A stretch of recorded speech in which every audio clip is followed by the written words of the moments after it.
गुरु गोविंद दोऊ खड़े काके लागू पाए, बलिहारी गुरु अपने गोविंद दियो बताए।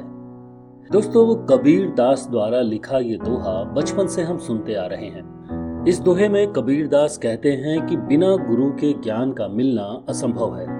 बिना गुरु के सत्य एवं असत्य का ज्ञान नहीं होता। कबीर दास ने ऊपर वाले से भी बड़ा स्थान गुरु यानी शिक्षक का बताया है। लेकिन बात यह है कि कहां हैं हमारे शिक्षक। नमस्कार साथियों, मैं आपका दोस्त राजीव और आप सुन रहे हैं राजीव की डायरी का पन्ना, कहां हैं हमारे शिक्षक। दोस्तों, जैसा कि आप सुनते आए ही होंगे कि हमारे देश में अभी सबसे ज्यादा युवा है। इसलिए भारत को उसकी युवा आबादी के कारण संभावनाओं का देश कहा जाता है और इसी संभावनाओं का सही इस्तेमाल करने के लिए शिक्षा की जरूरत है और उस शिक्षा को पढ़ाने के लिए वैसे ही शिक्षक की जरूरत है। यूनेस्को की 2021 की एक रिपोर्ट के अनुसार भारत में करीब 1,10,000 स्कूल ऐसे हैं जो केवल एक ही शिक्षक के भरोसे चल रहे हैं। इसके अलावा देश भर में शिक्षकों के लगभग 11,16,000 पद खाली हैं और उसमें से भी तकरीबन 70% पद गांव के इलाकों के स्कूलों में है ना मजेदार बात। जो गांव देश की आत्मा है, जिसके लिए सभी सरकारें खूब बड़ी बड़ी बातें बोलती रहती हैं, कभी किसान को अन्नदाता, भाग्य विधाता तो कभी भगवान तक बना देती हैं, लेकिन उसी किसान के बच्चों के पढ़ने के लिए वो स्कूलों में सही से शिक्षक नहीं दे पाती।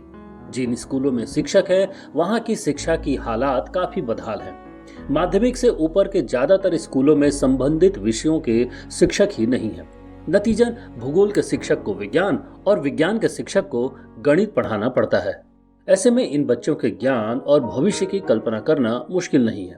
एक और देश जहां 3G से 4G, 4G से 5G में जा रहा है, सबके हाथों में स्मार्टफोन पकड़ाया जा रहा है, लोग मशीन बनते जा रहे हैं। देश भर में एक और जहां डिजिटल इंडिया की बात हो रही है, वहीं लाखों स्कूल में अभी तक इंटरनेट कनेक्टिविटी ही नहीं पहुंची है।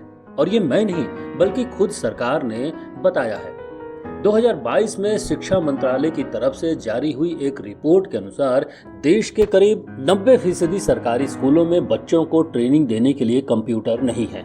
इतना ही नहीं, डिजिटल इंडिया बनाने की मुहिम में इंटरनेट भी सबसे बड़ा रोड़ा है, क्योंकि देश के 66% स्कूल इंटरनेट की पहुंच से दूर है।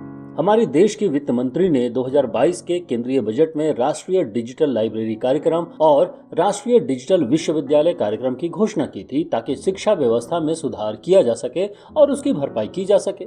लेकिन क्या सच में जमीन पर ऐसा होता कुछ दिख रहा है? भाई, जब देश के 90% सरकारी स्कूलों में इंटरनेट ही नहीं है तो डिजिटल लाइब्रेरी कहां से आएगी? ये तो आपको और हमें अपने नेताजी से पूछना चाहिए। इंटरनेट पर लाख कोशिश करने के बाद बड़ी मुश्किल से हमें ये पता चला है कि साल 2023 से सरकार राष्ट्रीय डिजिटल विश्वविद्यालय शुरू करेगी, लेकिन नवंबर तक अभी तक शुरू नहीं हो पाई है। दोस्तों, अगर देश को विकास करना है तो देश की शिक्षा व्यवस्था को सही करना ही होगा। इस बात से हर कोई वाकिफ है कि भारत में गरीबों की संख्या मध्यम वर्ग और अमीर लोगों से कहीं ज्यादा है। इस गरीबी के कारण लाखों बच्चे ऐसे हैं जिन्हें प्राथमिक शिक्षा भी नहीं मिल पाती और उन्हें बाल मजदूरी के दलदल में धकेलकर उनका बचपन छीन लिया जाता है। ऑक्सफैम इंडिया की 2021 की रिपोर्ट के अनुसार सबसे अमीर 98 भारतीयों के पास उतनी ही संपत्ति है जितनी कि निचले तबके के लगभग 55 करोड़ लोगों के पास है। और इसी असमानता के कारण ग्रामीण क्षेत्रों के बच्चे शिक्षा पूरी नहीं कर पा रहे हैं और शिक्षा के अभाव में गरीबों के बच्चे मजदूर बन रहे हैं। लेकिन इतना सोचता कौन है? देश में अध्यापकों की नियुक्ति भी एक बहुत बड़ा मुद्दा है।